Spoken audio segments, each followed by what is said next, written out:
Good evening viewers, চলে এসেছি আমার শখের ছাদ বাগানে। আশা করি সকলে ভালো আছেন, আমিও ভালো আছি। আজকে আমি যে বিষয়টি আপনাদের সাথে শেয়ার করব সেটি হচ্ছে জবা গাছের জানুয়ারি মাসের পরিচর্যা। আসুন তাহলে দেখা যাক। এই দেখুন ভিউয়ার্স, এই হচ্ছে আমার জবা গাছ। এটা হচ্ছে হাইব্রিড জবা। দেখুন কি লম্বা। হ্যাঁ, আমরা সকলেই জানি জবা গাছ মূলত গ্রীষ্মকালীন গাছ। গ্রীষ্মকালে জবা গাছ প্রচুর পরিমাণে ফুল দেয়, আর শীতকালে জবা গাছ কি হয়, ডরমেন্সি পিরিয়ডে চলে যায়। তবুও বিশেষ কিছু পরিচর্যা নিলে শীতকালেও আমাদের জবা গাছে ফুল আসে। আমার এই সেই জবা গাছ, যে গাছ কি করেছিল, মিলিবাগ এর মতো মারাত্মক একটি অসুখে আক্রান্ত হয়েছিল। হ্যাঁ, এই দেখুন, এই যে এই জায়গাটা দেখছেন, এই জায়গাটা উপর থেকে পড়ছিল, সেটাকে আমি কেটে ফেলে এই যে সাপ ফাঙ্গিসাইড দিয়েছিলাম এবং গাছের গোড়ার মাটি খুঁচিয়ে সাপ ফাঙ্গিসাইড দিয়েছি এবং পুরো গাছটাকে আমি ফাঙ্গিসাইড স্প্রে করেছি। হ্যাঁ, এই প্রসেসটা পুরো 1 মাস চালিয়ে গেছি। তারপরে দেখুন আমার গাছটা কি সুন্দর সবুজ সতেজ হয়েছে। প্রচুর নতুন নতুন এই দেখুন কচি পাতা আসছে। জবা গাছের ডাইব্যাক সারানো একটি ভিডিও আমার চ্যানেলে আছে, যদি আপনারা দেখতে চান তাহলে আমি ডেসক্রিপশন বক্সে লিংক দিয়ে দিব, আপনারা দেখে নিতে পারেন। এবার গাছটা আমার সুস্থ হয়ে গেছে।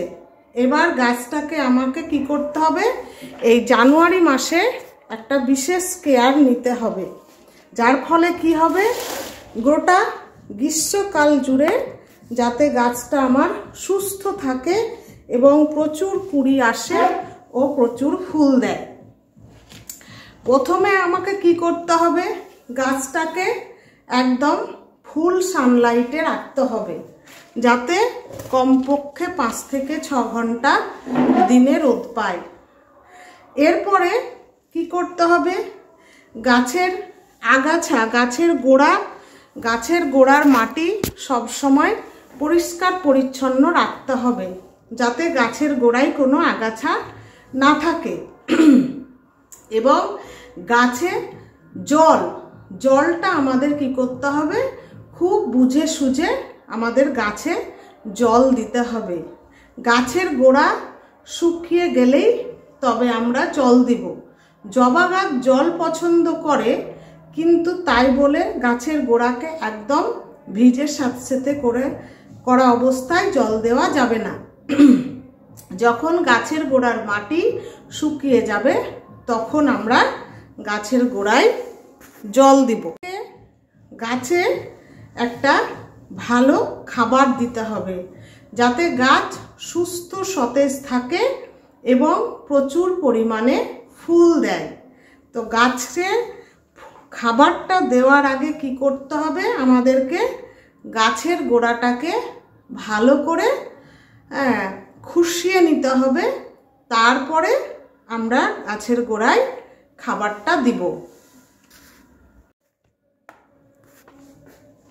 এই দেখুন ভিউয়ার্স, এটা দিয়ে আমি গাছের গোড়াটাকে এই যে আলগা করে খুশে নিচ্ছি।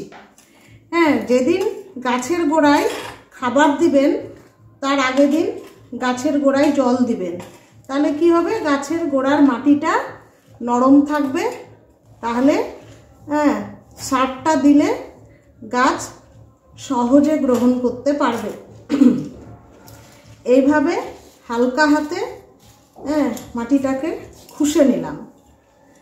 এবার যে খাবারটা দিব, এই দেখুন, সেটা হচ্ছে এই যে এই চামচের 1 চামচ করে। এটা যেহেতু 10-12 ইঞ্চি টব, তাই এই বড় চামচের 1 চামচ হচ্ছে ডিমের খোসা গুঁড়ো, 1 চামচ নিমখোল 1 চামচ সর্ষে খোল, 1 চামচ শিংকুচি এবং 1 মুঠো শুকনো গোবর সার। এই সারগুলোকে ভালো করে মিশিয়ে গাছের গোড়ায় দিয়ে দেব। এই দেখুন, এই সারটাকে আমি ভালো করে মিশিয়ে নিলাম।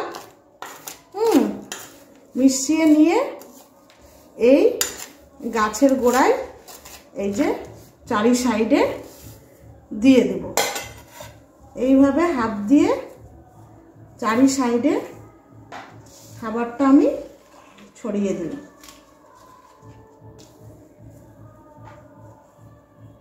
তারপর গাছটায় আমি এবার পর্যাপ্ত পরিমাণে জল দিয়ে দেব।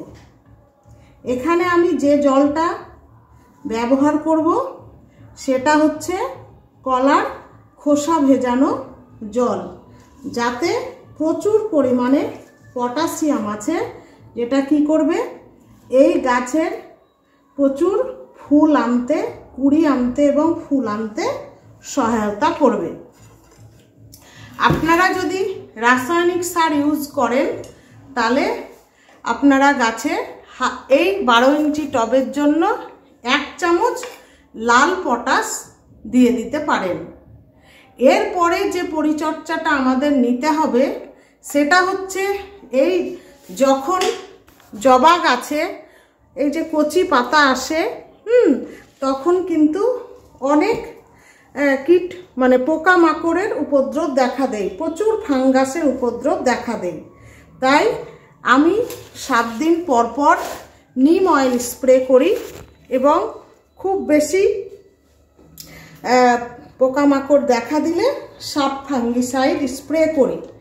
তো আপনারাও 7 দিন পর পর ফাঙ্গিসাইড স্প্রে করতে পারেন, তারপরে নিম অয়েল স্প্রে করতে পারেন।